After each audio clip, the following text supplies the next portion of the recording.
Salam, selamat pagi semua. Nanti. Ya, Pak, siapa Pak Edi, Pak Budin, kok belum di-share linknya pada tanya tadi? Udah? Jadi tolong beritahu yang di rumah bisa ikut langsung live ini. Ada sudah dapat semua? Loh, saya tanya dapat? Ya, kasih yang di rumah juga supaya. Pak, di mana posisi Opa? Oke. Baik, begitu. Ya, siap belajar? Oke. Ya. Kenapa? Sama. Ya, sama linknya ya. Itu jadi yang sudah direkam juga. Jadi sekarang bisa lihat rekamannya yang kemarin. 2 sesi itu ada.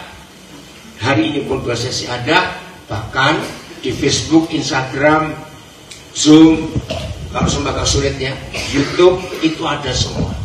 Bahkan khotbah saya sudah 5 tahun yang lalu, 6 tahun yang lalu ada semua di situ, bisa dilihat. Ya, baik. Salam buat Bapak Ibu Gembala dalam pelayanan di Surabaya. Ya.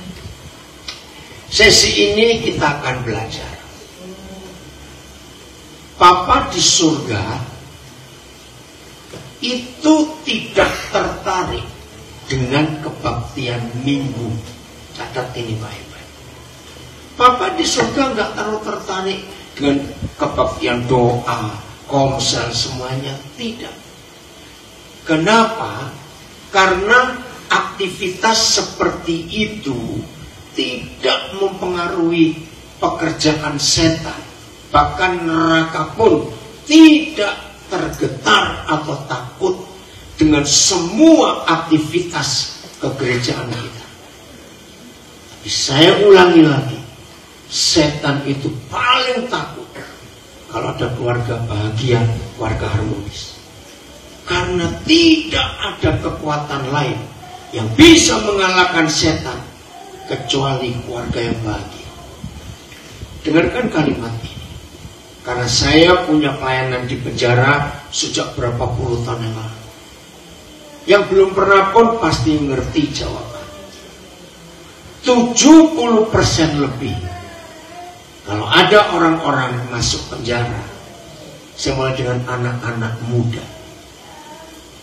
Itu pasti penyebabnya karena ketidakharmonisan papa mamanya, lalu anak-anak itu jadi jahat. Betul atau tidak?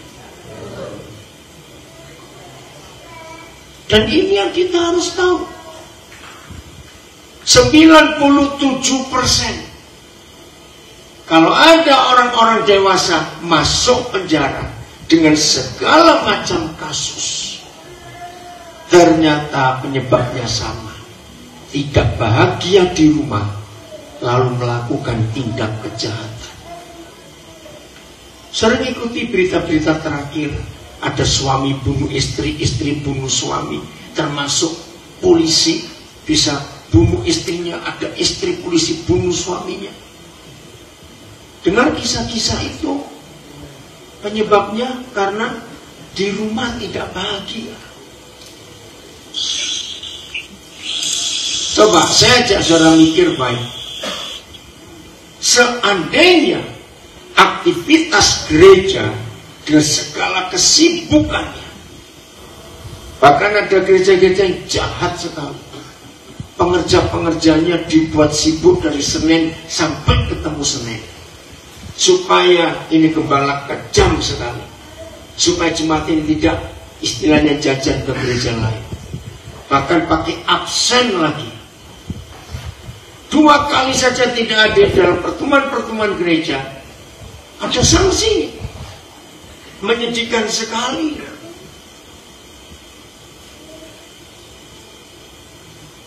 Terbukti kegiatan-kegiatan gereja begitu banyak, begitu aktifnya orang-orang itu.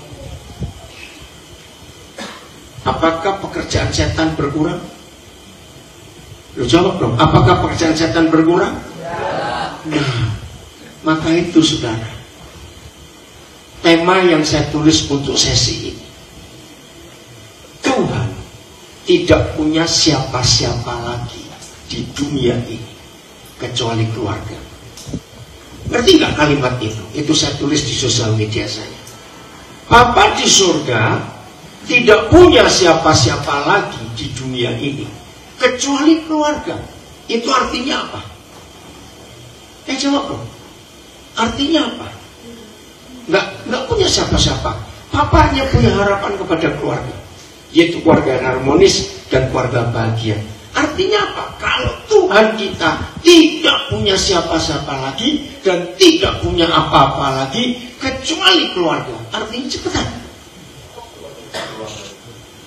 Lo bukan cuma fokus pada keluarga. Artinya apa cepetan? Apa? Harapan, betul. Apalagi semuanya mikir. Kalau saudara nggak jawab, saya kanan kiri, saya akan pulang ke Surabaya. Lo serius, untuk apa saya ngajarin? Mengajar orang tapi tidak mau aktif berpikir.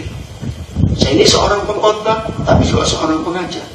Dan saya minta saudara jawab kalau saya tanya. Karena kalau saudara nggak mengerti konsep ini, percuma saya mengajar. Saya ulangi lagi. Apa artinya Tuhan tidak punya siapa-siapa lagi di dunia ini kecuali keluarga? Cepat jawab. Bukan cuma keluarga milik Tuhan, kamu sebetulnya bilang harapan. Yang lain cepat jawab. Kenapa? Karena kerajaan Tuhan dalam keluarga. Bukan. Itu jelas sudah kemarin kita pelajari. Oke, saya tambah. Tuhan punya proyek besar nggak di dunia ini? Salah, sangat besar. Untuk menyelamatkan semua orang. Berarti Tuhan perlu sesuatu nggak untuk menyelamatkan ini? Nah, ini. Makanya dia punya hanya keluarga. Tadi kan saudara sudah menjawab, iya, saya katakan ya. Maka itu saudara, kalau kita belajar firman, itu yang serius. Dengan kasus-kasus yang ada. Sedih ketika 90% lebih pendeta hanya khotbah tentang teori, tentang doktrin. Khotbahkan buku lebih daripada khotbahkan Alkitab. Maka itu jemaat bahan yang tidak mengerti. Tadi saudara setuju kok saya tanya? 70% lebih kalau ada orang-orang muda masuk penjara itu karena ketidakharmonisan papa mamanya. 96% lebih kalau ada orang dewasa masuk penjara juga karena ketidakbahagiaan hubungan suami istri di rumah. Maka tindak kejahatan dilakukan oleh suami istri itu. Betul? Nah, sekarang saya tanya. Berarti yang bisa mempengaruhi setan supaya tidak mengacau itu kebaktian gereja atau keluarga yang harmonis. Nah, jadi apa artinya? Kalau sesi ini saya beri tema, Tuhan tidak punya siapa-siapa dan tidak punya apa-apa lagi kecuali keluarga. Artinya? Iya, satu-satunya betul. Apa? Kasih bukan. Nah, menjadi alatnya. Val, bacakan, ada yang nulis di Zoom, Facebook, Instagram. Kalau ada tolong bacakan. Ini loh. Tolong ya rekan-rekan saya pendeta. Kalau ngajar jangan ngomong sendiri. Ajak jemaat terlibat. Setuju saya ngomongin? Para pengkhotbah di sini, pengkhotbah komsel, pengkhotbah ibadah keluarga, ya pelayanan remaja pemuda, jangan ngomong sendiri. Libatkan yang mendengar untuk ikut berpikir. Sudah puluhan tahun Roh Kudus mengajar saya dengan cara seperti ini. Maka itu kalau saudara mengikuti rekaman-rekaman saya, anak-anak kecil pun bisa menjawab. Itu luar biasa. Saya sekali lagi sedih saya kalau melihat para pengkhotbah ngomong sendiri tanpa memperhatikan yang diajak ngomong ini ngerti atau tidak. Maka itu kalau saya mengajar, kalau saudara tidak aktif, saya akan stop. Dengar baik-baik, anak-anak muda juga dengar. Karena ini penting. Lagi sekali saya katakan, satu-satunya yang papa kita miliki dunia itu apa? Keluarga yang harmonis. Dia nggak punya yang lain. Berarti kalau keluarga gagal, Tuhan pasti ikut gagal tidak? Ini simpannya. Tadi salah seorang anak saya ditemui seseorang, saya nggak tahu siapa.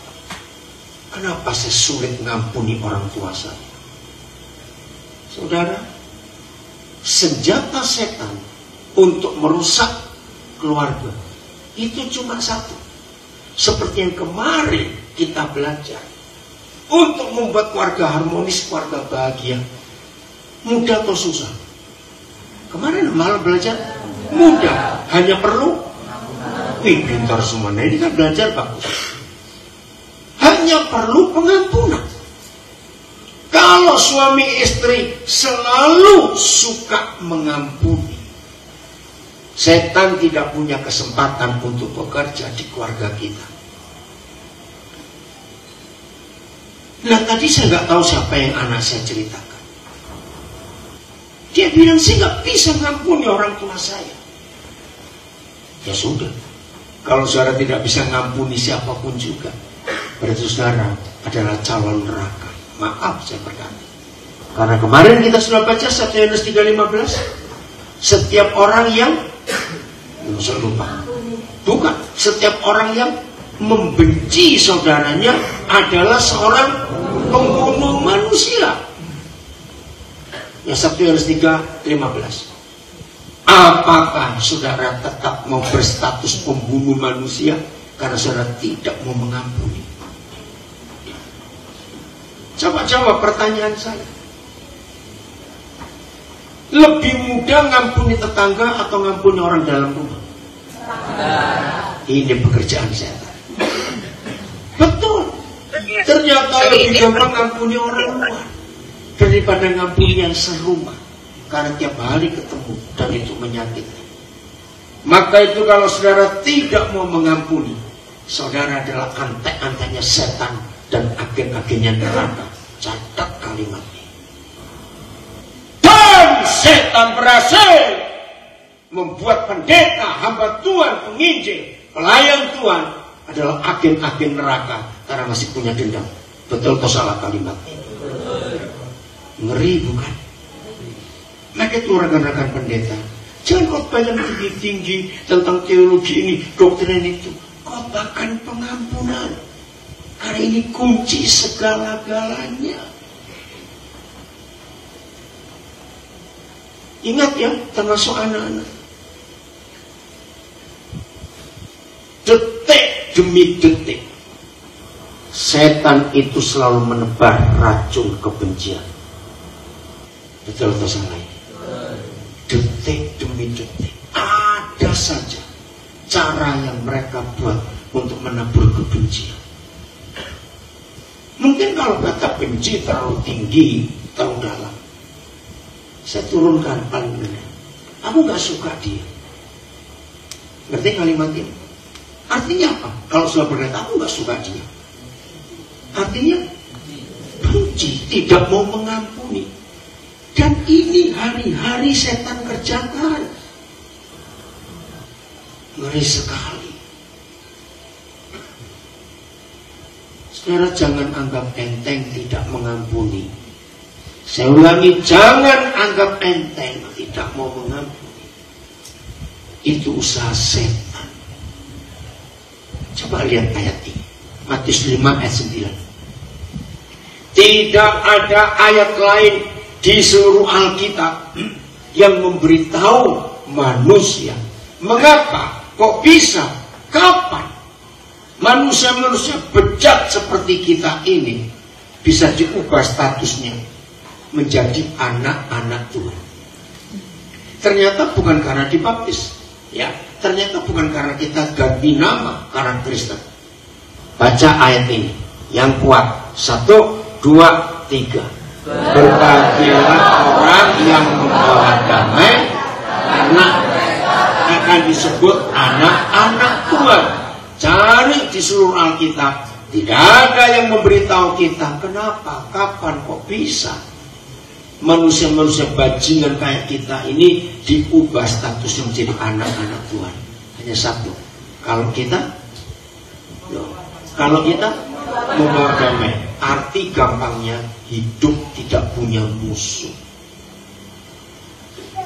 Sebetulnya gampang gak merubah manusia bejat bajingan berstatus anak-anak Tuhan hanya sekedar tidak punya musuh? Sebetulnya gampang tuh. Tapi kurang ajarnya setan mempengaruhi manusia untuk gampang sakit hati kepada yang lain. Maka itu saya katakan berulang-ulang, jangan kita mau dibodohi oleh si kunyuk itu. Coba saya ajak saudara berpikir sederhana sekali. Jadi buat setan mengganggu hati kita untuk nggak suka dengan seseorang, itu mudah atau susah? Sangat mudah. Setan nggak perlu tenaga, catat ini. Setan nggak perlu doa puasa untuk mengganggu hati kita supaya kita punya musuh. Betul? Kalau saya pakai istilah gampang, setan sambil senderan, ngupil, garuk-garuk, sudah sakit hati kita. Ngerti nggak ilustrasi ini? Gampang sekali. Maka itu hari ini saudara, jaga hati kita. Jujur ya, suami istri, sebagai kalimat ini, suami istri yang masih terpaksa dan harus terpaksa tinggal serumah, tapi masih berdedep hatinya. Bisa nggak itu terjadi? Mau pulang ke orang tua malu, mau tinggal di rumah anak kok ada menantu. Akhirnya dua orang ini jadi orang aneh serumah. Papasan di rumah, mesem aja enggak. Bisa terjadi enggak? Nah, jadi saya tanya, gampang nggak setan buat orang sakit hati? Atau nggak suka? Aku nggak suka kamu, aku nggak suka. Saudara perhatikan. Maaf, saya cuma cerita. Mudah-mudahan ada di antara saudara yang memperhatikan. Ini kebiasaan saya. Kalau saya pergi kemana saja dan istri saya nggak ikut, pasti ada anak-anak saya yang ikut. Nah, seperti di retreat ini, saya minta kepada panitia, karena istri saya nggak ikut, berikan satu kamar supaya kami bisa berempat. Saudara, ini cara saya untuk mengalahkan setan, supaya setan sakit hati. Saya punya prinsip ini, ngamen cuma satu. Sering nggak mereka buat kita sakit hati? Harusnya kita juga sering buat mereka sakit hati balik. Kok nggak amin? Bagaimana caranya kita membuat setan sakit hati? Bukan, tunggu dulu Pak Darmonis. Ketika setan kirim orang yang nggak suka, yang kita nggak suka, ajak orang itu makan, itu setan sakit hati. Tapi bayar kita, bukan dia. Lo ngerti nggak? Karena itu cara Tuhan Yesus. Dia suka ngajak orang makan. Itu cara, itu bukti bahwa kita nggak punya musuh. Nah, suami istri, perhatikan. Begitu gampangnya setan membuat kita nggak suka. Maka itu suami istri, ketika saudara tidak mau berdamai, jengkel, tapi tinggal serumah dan terpaksa karena nggak bisa kemana-mana lagi. Saudara tahu, saya pakai istilah Jawa, kon ngingoni setan goblok. Setuju? Maaf yang ngerti bahasa Jawa. Ternyata banyak keluarga Kristen bukan memelihara anjing atau kucing atau ayam, tapi pelihara siapa tadi? Setan. Goblok kan? Sangat goblok. Terus kalau tanya, lah setannya di mana? Di rahimmu. Betul?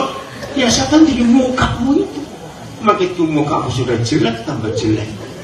Nek ganteng, ayu, tapi berdedek masih lumayan enak dilihat. Maaf saya kalau ngomong apa adanya. Coba lihat kiri kanan, ada muka berdedek. Coba lihat suami istri. Ayo. Nah, maka itu suami istri, jangan pelihara setan. Setuju? Bagaimana cara kita ngusir setan? Ngajak makan setannya. Ya, mengampuni. Nah, saya kembali. Jadi kalau saya diundang kemana saja, ternyata saya pun nggak bisa ngajak anak-anak, istri saya nggak ikut, maka saya akan tanya kepada yang muda, saya nanti nginap di rumah jemaat atau di hotel? Kalau jawabannya nginap di rumah jemaat, berarti saya aman, nggak apa-apa. Tapi kalau bilang, oh di hotel Pak, oke, saya akan tanya. Hotel yang disewa oleh panitia itu kapasitasnya untuk berapa orang? Oh, untuk 3 orang. Baik, saya bilang, itu buat kesaksian yang luar biasa. Pilihkan 3 orang pemuda dari gereja Bapak. 2 orang untuk nemanin saya tidur. Rata-rata mereka berkata, loh, Bapak nggak risih tidur dengan orang nggak dikenal? Saya bilang enggak, asal dia orang. Itu prinsip saya, dan orang, dan semua gereja yang undang saya itu ya. Kenapa saya suka ada orang yang nemani?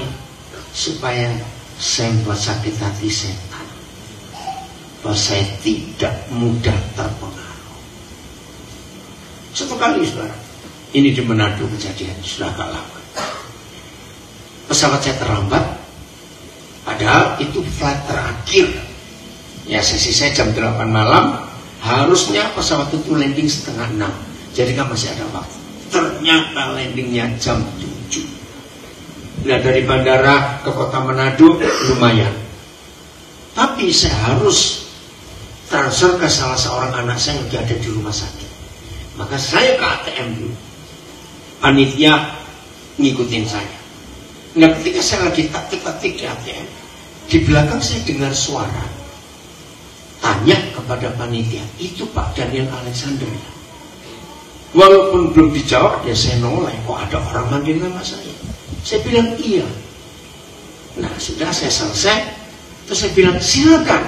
Otomatis gitu bukan? Karena dia di belakang saya. Ternyata dia bilang, enggak Pak, saya enggak perlu ATM. Terus, ini flight terakhir. Dia bawa koper. Saudara mau kemana? Nggak tahu. Nah, ini sikap saya. Kalau saya ketemu orang nggak kenal pun, harusnya kalau orang bawa koper di bandara, harusnya apa? Dia mau pergi. Nggak mungkin orang bawa koper di bandara terus nggak tahu mau kemana. Dan tidak ada penerbangan lagi. Nah, kan aneh. Wah, saya tambah kasihan lagi. Berarti orang ini dalam masalah. Saya nggak tanya kenapa. Ya karena saya tahu dia punya masalah. Terus saya tanya kepada panitia. Karena saya tahu pembicaranya ada 3. Salah satu Pak Erastus Sabdono. Saya tanya, panitia nyiapkan kami tidur itu bareng atau masing-masing? Oh, masing-masing. Wah, bagus loh gitu. Terus saya tanya kepada panitia, boleh nggak saya ajak nginap saudara ini? Nggak kenal. Saudara ini jadi kesaksian yang luar biasa. Ternyata seminar 3 hari itu yang jadi pembahasan bukan topik dan temanya, tapi kok ada pendeta diundang mau tidur dengan orang nggak dikenal. Dan itu jadi kesaksian yang luar biasa. Ternyata betul dia punya masalah keluarga yang sangat berat. Dan hari itu dia tidak tahu mau tinggal di mana karena dia, maaf saya nggak bisa cerita detail, karena dia terusir dari rumah mertuanya. Ya udah, berarti 3 malam itu dia bersama saya dan dia dengar firman. Jawab jujur, mudah atau susah tidur dengan orang yang nggak dikenal? Berarti saudara bukan orang. Nggak perlu susah, asal dia orang. Tapi kalau tidur dengan orang-orangan itu saya takut. Sederhana bukan? Nah, sikap ini membuat iblis sakit hati. Senang nggak buat iblis sakit hati? Wah, itu hobi saya, itu hobi saya. Terus kalau iblis mencak-mencak gitu, saya setuju? Nah, jadi satu-satunya cara membuat iblis sakit hati kalau kita rajin mengampuni orang. Setuju? Nah, kembali. Jadi apa artinya kalau keluarga adalah satu-satunya yang Tuhan punya? Saya tanya lagi, saya jawab. Artinya? Ya artinya Iya cepetan, aduh saudara. Iya kenapa jadi alat? Iya terus apa? Waduh susah beneran. Tanpa keluarga yang harmonis, neraka penuh, Tuhan gagal. Ingat nih, tanpa keluarga harmonis, neraka penuh, Tuhan gagal. Saya tidak mengerti kalau sudah mendengar fakta ini dan masih ada suami istri yang dendam, tidak mau mengampuni. Ada mertua gak ngampuni mantu, ada anak gak ngampuni orang tuanya. Saya tidak mengerti lagi harus pakai kalimat apa untuk mengajarnya. Kalau saya Tuhan, lebih baik orang itu cepat mati daripada ngerusuhin dunia. Setuju? Daripada bikin kotor dan bikin rusuh dunia.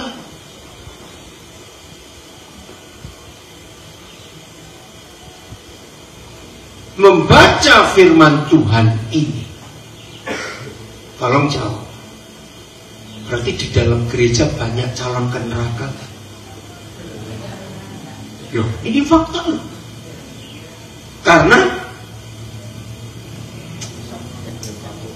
tidak mau ngampuni. Padahal orang itu aktif pelayanan.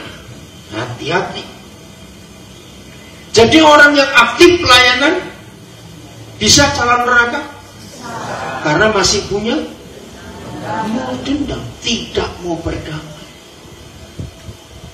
Wah bahagia saudara, hidup tidak punya musuh itu bahagia sekali. Ringan hidup itu jadinya. Orang yang hidup tanpa musuh itu nggak perlu munafik, nggak perlu pakai topeng. Nah ini salah satu penyebab juga. Saya nggak pernah takut tidur dengan siapa saja, supaya mereka belajar tentang keterbukaan. Orang-orang yang dekat saya, anak-anak saya itu tahu, saya ini orang yang nggak pernah punya rahasia apa-apa. Semua barang-barang saya, seperti sekarang rumah kami di Nebirin. Saya ada di sini, istri saya ada di Kanada. Kami nggak pernah keluar rumah bawa kunci rumah, kunci lemari, kunci kamar, nggak pernah. Sebab di rumah itu selalu ada orang tinggal. Bahkan kami beritahu kalau ada tamu mendadak, nggak ada tempat, suruh aja tinggal di rumah. Tuh rumahnya kosong, tempat kami kosong. Dan itu buat orang-orang lain susah. Orang berkata, kok nggak ada privasinya? Ngapain punya privasi? Tuhan aja nggak punya kok. Dia terbuka semua dengan kita. Sekarang ini cara saya hidup. Setan itu adalah pribadi yang suka kegelapan. Betul atau tidak? Karena mereka sendiri gelap. Gelap itu lawannya cuma satu, terang. Jadi saya nggak mau apa-apa tuh terbuka. Jadi rumah kami itu nggak pernah terkunci. Kalau kami pergi pun silakan. Orang mau melihat barang, itu ada semua. Waktu saya bersyukur saya punya istri yang hebat, penuh pengertian seperti itu. Begitu semua tim kami, semua orang yang kerja dengan kami, tidak ada kecurigaan. Sampai ATM kami pun saya terbuka kepada, tanya anak-anak saya, Taufik kemana kau hilang? Taufik, kemana kamu? Tahu pergi. Anak-anak saya ini tahu PIN ATM saya, mereka bisa ngecek kapan saja. Saya nggak pernah takut. Nah, banyak orang aneh, loh kok kamu berani nitipin kartu, waktu belum ada M-bankingnya, nitipin kartu ATM. Jawaban saya, satu-satunya sebab orang berani nitipkan PIN kartu ATM dengan PIN-nya karena sering nggak ada isinya. Loh betul tidak? Gampang sekali. Jadi saya nggak pernah khawatir. Nah yang saldonya banyak, boro-boro nitipin, PIN-nya jadi ganti terus. Ada suami istri pun nggak saling percaya, sehingga PIN-nya diganti terus. Bertobat. Jadi ini cara yang Tuhan ingin kita balas dendam kepada setan. Telat. Setuju? Suka balas dendam pada setan? Iya. Pasti keluarga kita bagi. Saudara catat ini, tidak mengampuni itu ngeri. Ibrani 12 ayat 14. Lihat. Papa cari kamu kemana? Ibrani 12 ayat 14. Kata pertamanya apa? Baca kata pertama. Baca. Berusaha. Stop dulu. Kalau ada kata perintah, berusaha, itu berarti tergantung Tuhan atau tergantung kita? Pintar semua. Apanya yang kita suruh usaha? Baca. Berusaha hidup damai dengan berapa orang? Semua orang itu berapa? Bukan banyak. Pokoknya orang. Walaupun orangnya cuma separuh, asal dia orang. Loh, nggak pernah tahu ada orang separuh. Nggak punya tangan, nggak punya kaki, kan separuh. Pokoknya orang. Saya baca dengan terjemahan betul. Dan kejarlah hidup damai dengan semua orang. Sebab hidup punya musuh, maka tidak seorang pun akan melihat Tuhan. Saudara, di alam semesta ini hanya ada dua kekuatan, siapa dan siapa? Cepat. Tuhan dan setan. Nah, kalau pakai bahasa Indonesia lebih enak. Kalau orang itu nggak bisa melihat Tuhan, wali pasti melihat hantu. Betul? Lu betul, Tuhan kok dibalik? Hantu. Ngeri. Tidak ada ayat lain di Alkitab yang semudah ini untuk membuat kita nggak bisa melihat Tuhan. Sampai ini yang tidur bangunnya, ayo lihat sini dong. Oh, nggak lihat. Jadi kalau saya ngajar, saya harus perhatikan orang. Awas. Jangan anggap enteng. Nggak suka aku. Jengkel aku. Mungkin ada suami sih berkata, Pak Gembala, Om Ben, saya nggak pernah jengkel, cuma dong enggak. Doai gemes. Nggak perhatikan. Jadi kalau saudara jengkel saja dengan seseorang, bisa melihat Tuhan. Ini yang dibuat oleh setan. Banyak aktivis gereja pelayan Tuhan jadi munafik, sibuk pelayanan tapi nggak pernah melihat yang dilayani. Munafik. Wah, kalau di mimbar aktifnya, wih kelihatannya dahsyat, tapi nggak pernah bertemu Tuhan. Coba saya tanya, kalau ngelihat aja nggak bisa, ketemu bisa nggak? Enggak. Dan saya sudah membuktikan, ada 11-an tahun aktif melayani, musik, guru sekolah minggu, band pujian, penyanyi, semua yang dikerjakan belasan tahun, tidak pernah melihat Tuhan karena hatinya belum damai dengan semua orang. Setan berhasil tidak? Maka itu saya harap yang ikuti online juga sambil mendengar kebenaran ini jujur, hitung masih berapa koleksi musuh di lemari hati. Ada orang punya koleksi musuh? Pendeta juga bisa, pendoa juga bisa. Saya tanya lagi, setelah kita baca ayat-ayat sederhana ini, buat setan mengganggu hidup kita untuk putus hubungan dengan Tuhan, itu mudah atau susah buat setan? Sangat mudah, saudara. Maka itu hari ini kita harus mengerti konsep pengampunan. Ingat ini, semua agama di dunia, semua agama, untuk dapat pengampunan dari Tuhannya, itu perlu usaha, menyiksa diri, puasa, banyak beramal. Tapi itu pun masih ditimbang oleh Tuhan mereka, ribet benar. Tapi Bapa kita mengampuni kita, usahanya cuma satu: ampuni dulu saudaramu, baru aku mengampuni kamu. Masih ingat doa Bapa kami? Dan ampunilah kesalahan kami, seperti kami juga mengampuni orang bersalah pada kami. Nah, ini tidak dimiliki oleh agama apa saja.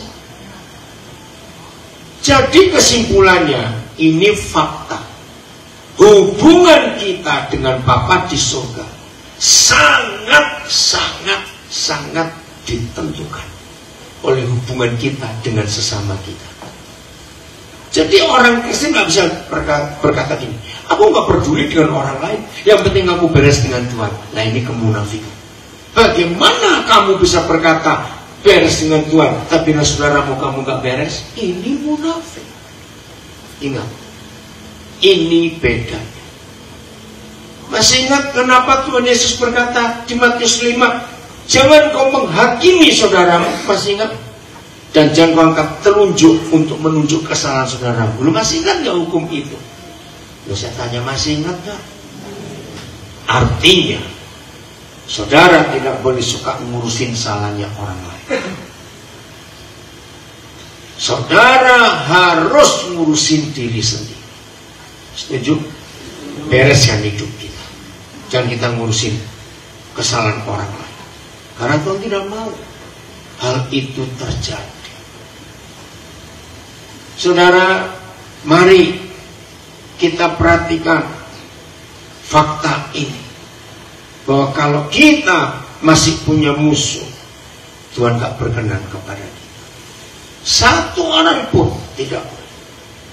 Nah, maka itu sejak sesi pertama kemarin, untuk membuat gereja bangun dan bangkit, bukan di dalam kebaktian, tapi dimulai di rumah, di keluarga. Nah, keluarga ini isinya harus damai. Harus ada damai. Harus ada damai, karena Bapak ingin ada perdamaian itu. Nah, di dalam perdamaian itulah Tuhan itu hadir. Tanpa berdamai, maka Tuhan tidak akan hadir di hidup kita. Keluaran 25 ayat 22. Keluaran 25 ayat 22. Di mana yang Maha Besar, Maha Kudus itu hadir? Keluaran 25 ayat 22. Dan di sanalah kata Bapa di surga, aku akan bertemu dengan engkau, dan dari dan dari atas tutup pendamaian itu. Stop. Jadi Tuhan yang Maha Besar, yang Maha Kudus pasti hadir kalau ada damai di hidup kita. Karena ini satu-satunya tempat yang tertulis di Alkitab. Satu-satunya tempat. Bukan di bukit doa, bukan di mimbar gereja, bukan di kamar doa kita Tuhan hadir. Tapi di mana? Baca di atas tutup pendamaian itu. Saya tanya lagi, setan berhasil gak merusak tutup pendamaian di hati kita? Berhasil. Hanya dengan jengkel, gak suka. Jadi bahaya sekali kalau ada di antara saudara yang tidak mau mengaku. Terus dari antara kedua grup yang di atas tabut hukum itu, Tuhan akan apa? Belum baca. Berbicara. Tolong ya sekarang. Ayo ini perhatikan, ini serius. Keluarkan dua kata penting ini. Kata pertama, di sanalah aku akan bertemu dengan engkau. Kata kedua, aku akan berbicara dengan engkau. Tolong rekan-rekan hamba Tuhan, sebagai hamba Tuhan, pengkhotbah, pendoa, pelayan, aktivis, kalau kita tidak pernah bertemu Tuhan, dan otomatis kalau kita nggak pernah bertemu Dia, berarti Dia tidak pernah berbicara kepada kita. Saya tanya, tolong jawab. Apa yang akan dinilai untuk seorang aktivis? Aktifnya luar biasa, pelayanannya hebat, tapi Tuhan gak pernah ketemu kita, dan tidak pernah berbicara kepada kita, artinya kita jadi apa ya? Kosong. Enggak cuma apa? Gombal, betul. Kalau Tuhan tidak pernah berbicara kepada kita karena dia nggak bisa ketemu kita, kenapa? Karena kita masih punya musuh. Lalu kita khotbah, bahannya dari mana? Maaf. Semua pengkhotbah pasti bahannya dari Alkitab. Masuk khotbah dari majalah. Tapi khotbah dari Alkitab tanpa langsung bertemu Tuhan dan berbicara kepada kita, maka Alkitab yang dikhotbahkan cuma jadi teori dan ilmu pengetahuan.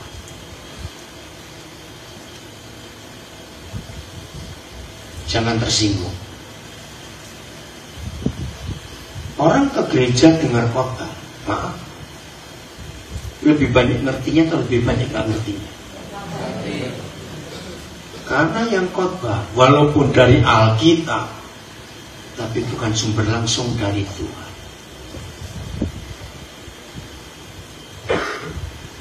Saudara, ini prinsip penting.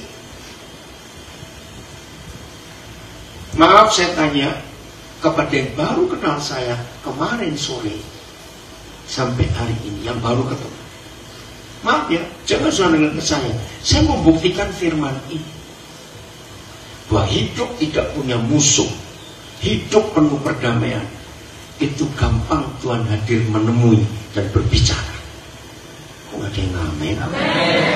Serius, hidup damai tidak punya musuh, itu pasti Tuhan selalu menemui kita dan dia selalu bicara pada kita.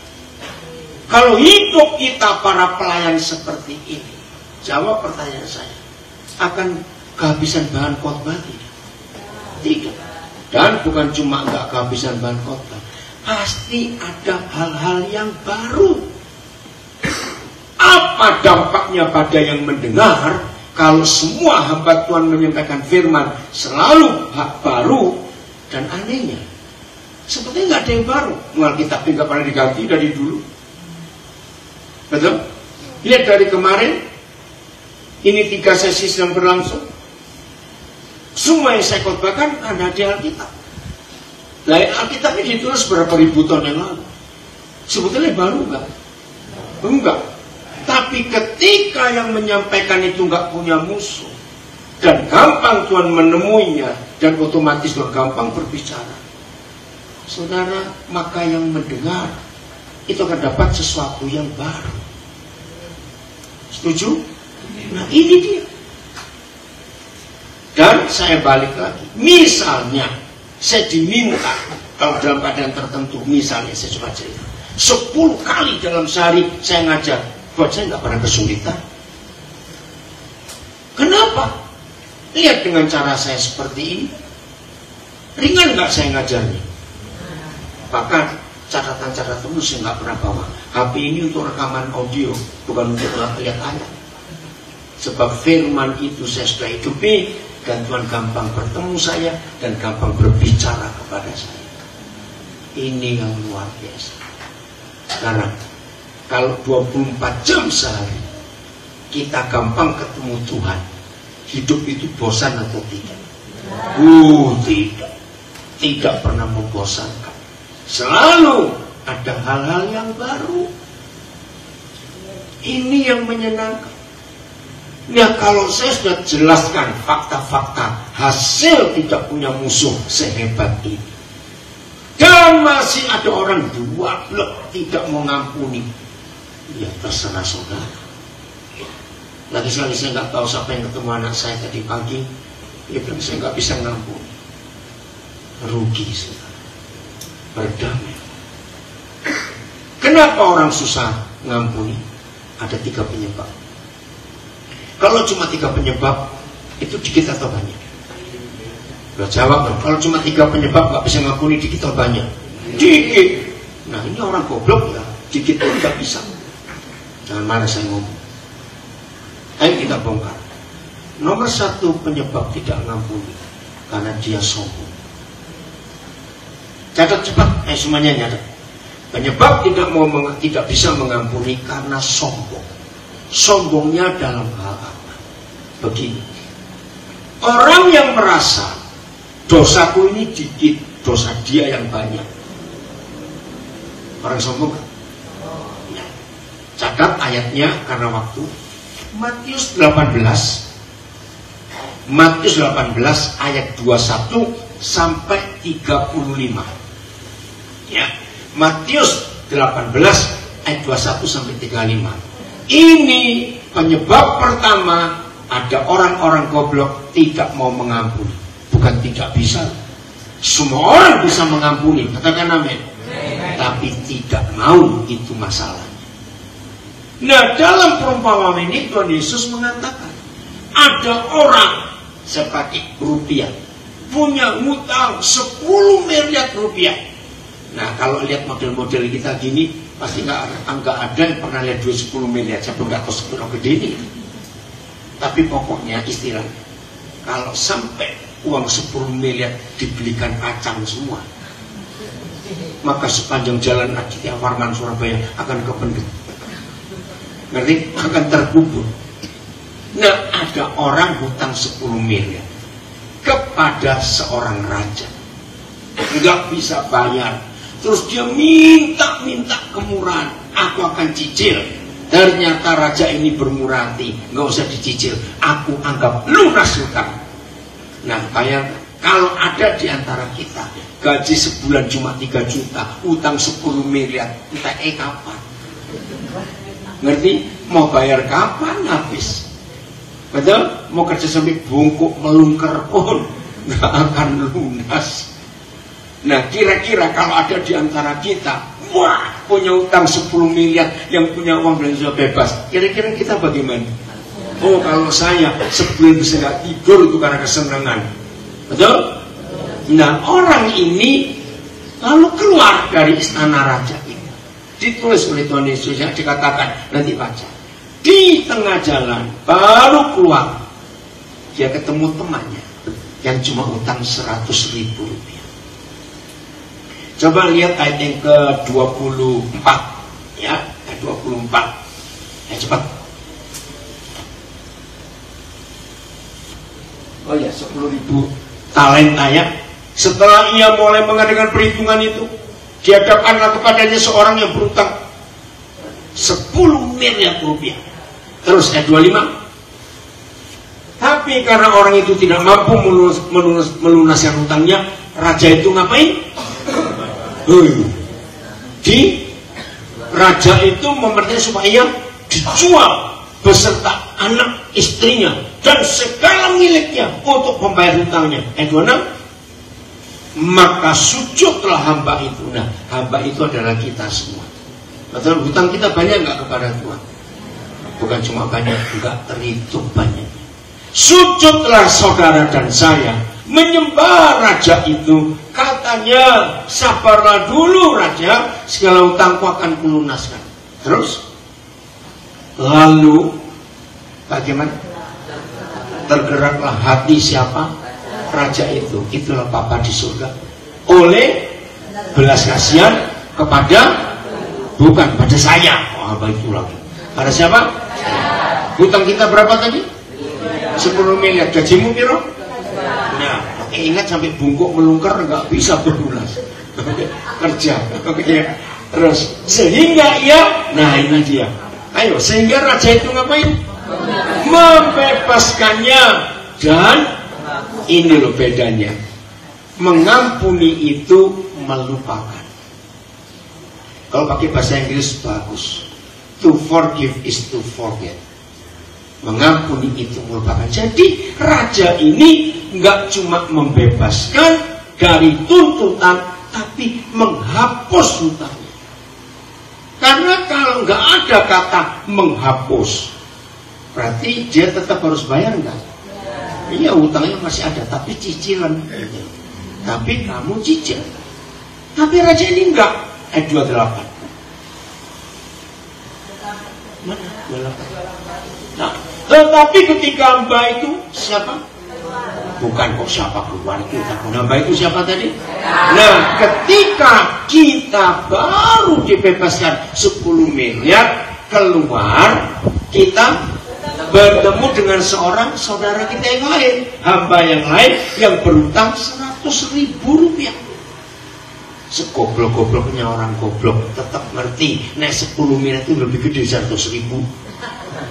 Lo ngerti nggak kalimat ini? Awas kamu pura-pura nggak tahu bedanya 10 miliar 100.000 tak kaplokon. Maaf ya kalau ngomong. Betul? Nolnya piro itu cepetan. 10 miliar itu nolnya berapa? Ayo cepetan. Piro nih, nggak pernah kita bisa muncul nggak ngerti. Nolnya piro itu. Ayo cepat-cepat hitung. 1 juta itu nolnya 6. Kalau 10, bukan 12 ya? Ya 10, oke. 100.000 mulai piro? Ake sing di? Ake sing 5? Murah gitu. Tanya kok. Nah, yang berutang 100.000 kepada kita. Terus, kita ngapain? Ayo, kita ngapain? Menangkap teman kita ini yang utangnya berapa? 100.000 dan mencekik. Kurang ajar enggak?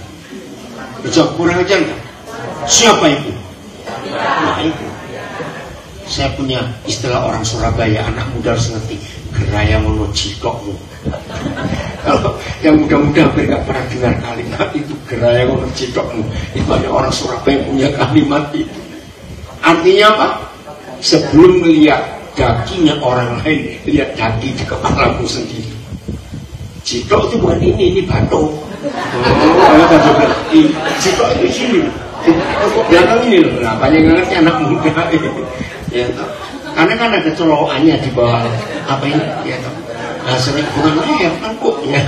Ya seringkali mandi nggak pernah bersih itu karena masuk ke dalam. Itu istilah orang Surabaya bagus sekali. Ngerti? Oke ya. Nah, menangkap kawannya itu kakaknya. Cepatan, kakaknya apa? Bayar utang itu. Berapa? Utangmu?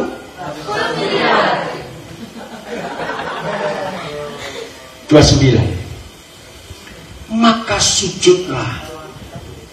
Siapa? Kawan kita.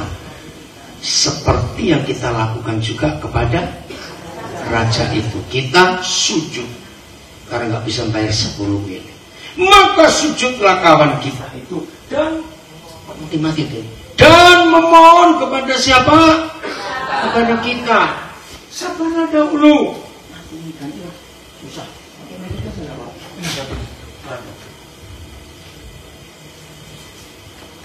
Tes.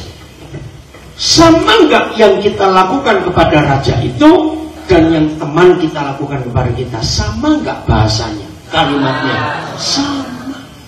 Maka sujudlah teman kita kepada kita, memohon. Memohon, sabarlah dahulu, hutang kita akan kulunaskan. Tapi kita ngapain? Lihat hati aku. Tetapi kita menolak. Terus baca. Dan menyerahkan kawan kita itu ke dalam penjara sampai ini loh. Orang yang tidak bisa mengampuni itu sombong karena merasa hutangnya dikit, hutang dia yang banyak kepada. Saudara, ini prinsip mengampuni orang. Kalau saudara dan saya selalu ingat betapa bejatnya, najisnya, kotornya, kurang ajarnya kita kepada Tuhan. Betul? Lo jawab iya atau tidak? Setiap kali kita ingat dosa kita begitu kotor, jijik, tapi Tuhan mengampuni. Maka kalau ada orang bersalah kepada kita, termasuk orang tuamu yang pernah menyakiti, yang pernah membuat. Saudara kalau lihat salah satu anak saya namanya Pukul, gede gak awal, ngualani akeh. Yang saya mau cerita, siapa yang ingat berapa tahun lalu dia pernah beri kesaksian di gereja Aditya Warman. Sampai hari ini dia nggak tahu siapa papa mama kandung. Kalau dia masih bayi, istilah masih merah, ditinggalkan di dalam kardus di pintu Panti Asuhan Matahari Terbit, Jalan Cendana, Surabaya. Masih ingat?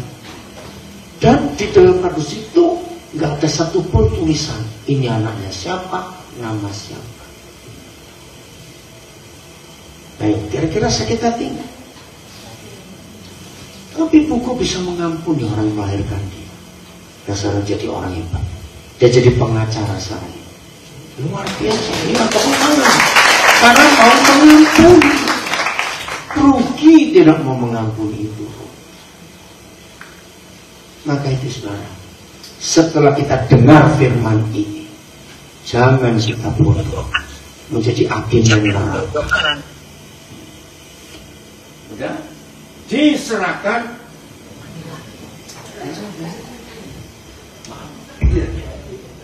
tes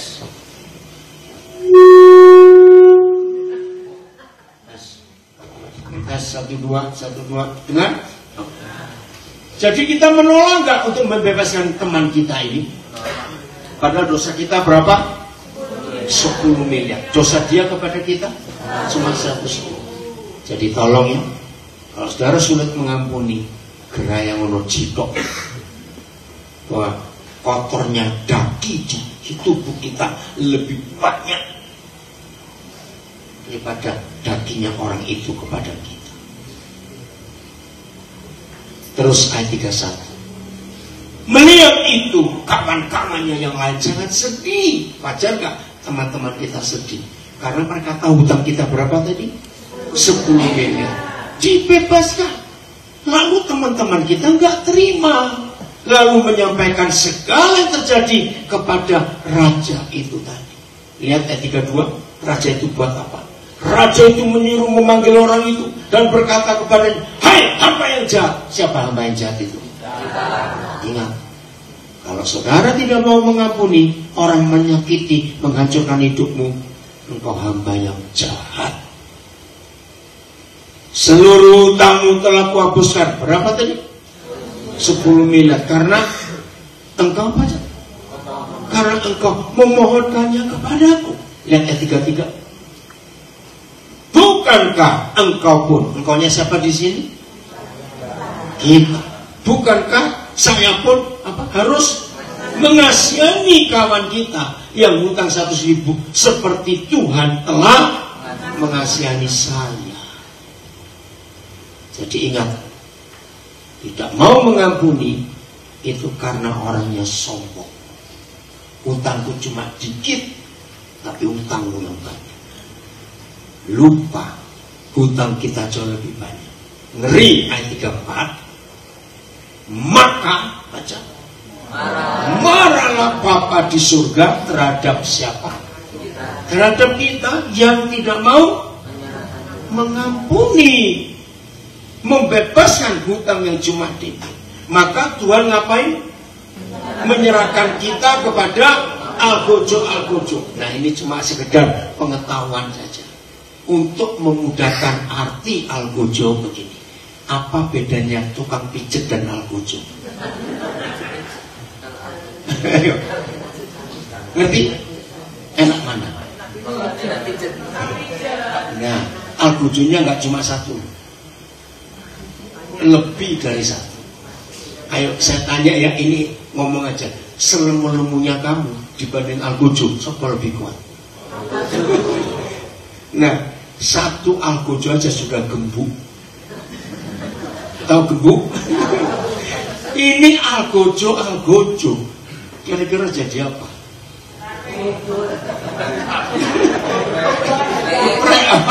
Jadi apa istilah Tuhan? Abon. Saudara dengar ya, kita sambil tertawa, tapi ini firman. Dan saya sedih, ada orang yang nekat. Nggak apa-apa, biarkan serahkan tubuhku ke Al-Gojo, asal aku puas nggak ngampuni dia. Ada orang senekat itu. Setelah digebukin oleh Al-Gojo harus Ayo harus apa? Kita harus apa? Ini kita loh ini. Hutang kita berapa tadi? Bayarkan. Wis acur-cur, gembuk, gempeng, remek. Harus bayar 10 miliar. Ini double goblok gak? Ada nggak orang kayak begini? Wih, nemen itu. Kita sambil tertawa. Tapi ini penyebab pertama kenapa ada orang tidak mau mengampuni. Akibat nomor 2, nggak terima aku. Karena katanya nggak terima. Penyebab kedua tidak mengampuni karena belum puas kalau nggak balas dendam.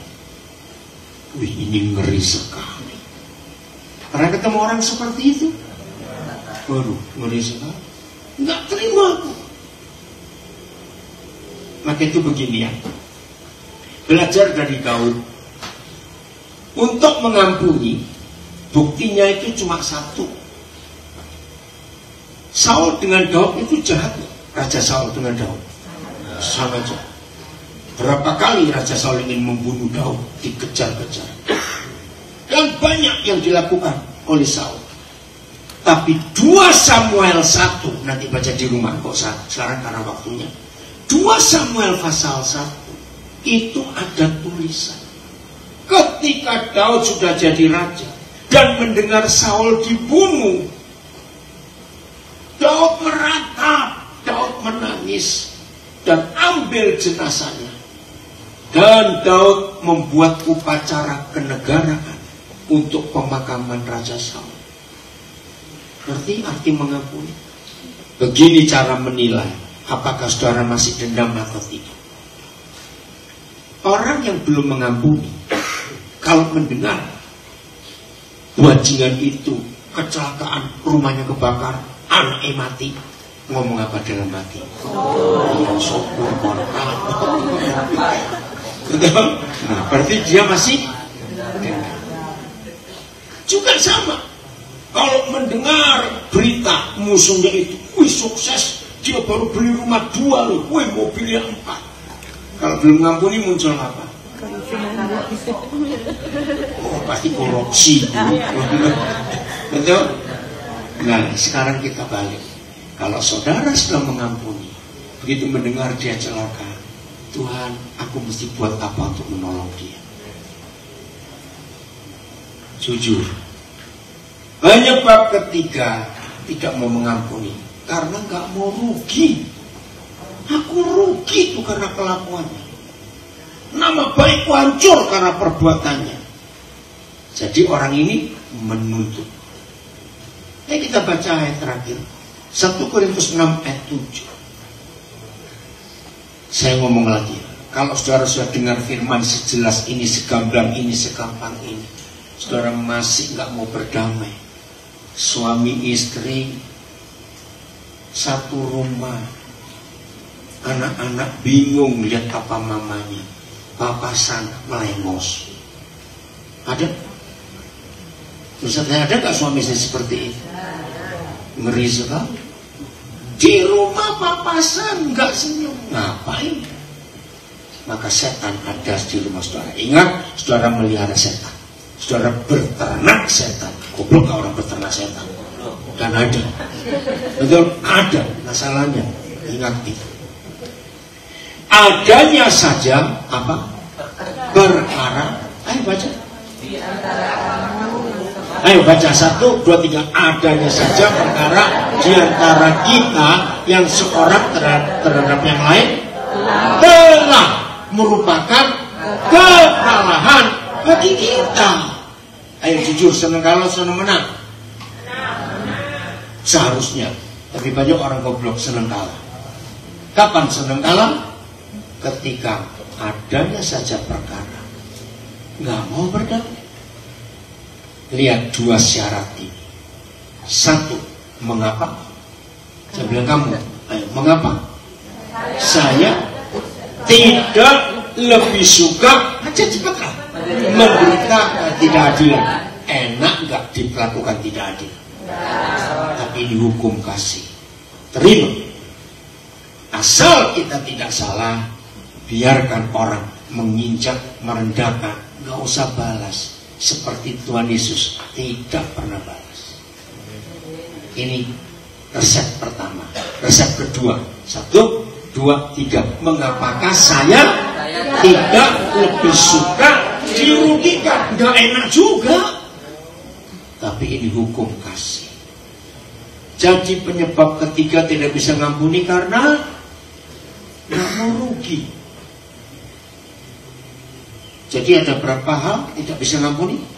3. Apa saja? 1. Sombongan, merasa dosanya lebih dikit daripada orang itu. 2, karena dendam, nuntut, aku ingin dia celaka. Wih, setan semua. Nomor 3, tidak merugi. Jangan lewat hari ini saudara tidak melakukan firman. Kalau semua anggota keluarga melakukan hukum pengampunan ini, saudara percaya warga kita adalah surga di bumi? Itu yang Tuhan cari. Tapi setan gak suka.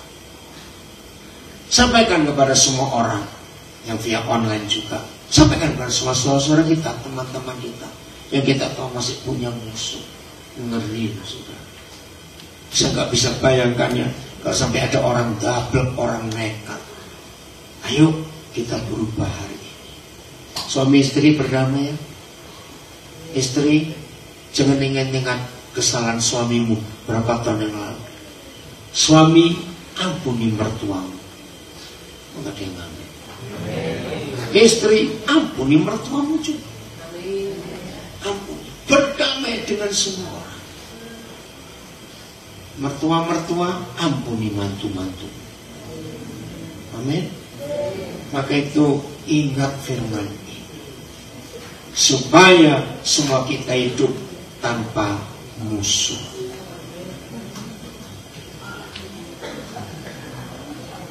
Gak usah musik ya, semuanya tenang. Saya percaya semua kita masih ingat lagu ini, mengampuni. Nah, tapi nyanyinya berubah. Kalau kita suami berkata, mengampuni istriku lebih sungguh. Kalau saudara istri katakan, mengampuni suamiku lebih sungguh. Kalau saudara anak, mengampuni orang tuaku lebih sungguh. Kalau saudara mertua, mengampuni mantuku lebih sungguh. Kalau saudara mantu, mengampuni mertuaku lebih sungguh. Kalau masih punya musuh tetangga, akan mengampuni tetanggaku lebih sungguh. Mau? Loh, jujur ya? Mengampuni saudaraku. Anak-anak, kalau ada engkau disakiti, lakukan. Saya minta semuanya jujur. Tuhan tahu hati kita.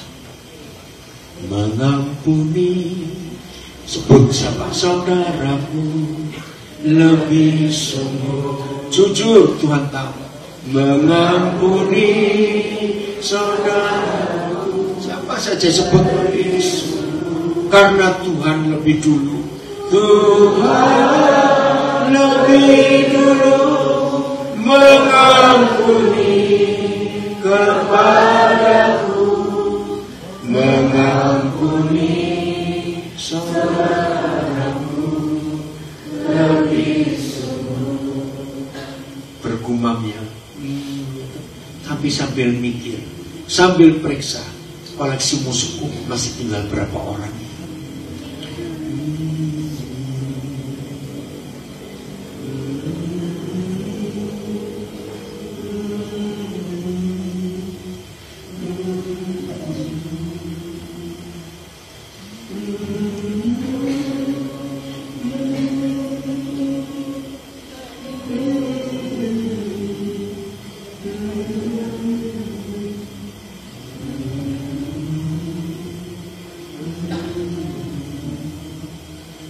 Saudara, ini bukan tradisi, tapi ini sikap yang Tuhan cari. Jujur, mulai dari keluarga kita, suami istri, menantu, mertua, anak, orang tua, kakak, adik. Setelah kita beres yang di rumah, keluar ke tetangga, ke ipar, ke sepupu, ke teman. Ingat, jangan menguntungkan setan. Terus mikir, kalau lupa minta Roh Kudus. Ika, Oden minta kamu berdoa untuk kita semua ini.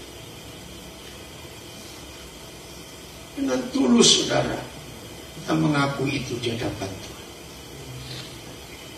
Betapa bodohnya kita kalau masih ngotot, gak mau mengakui.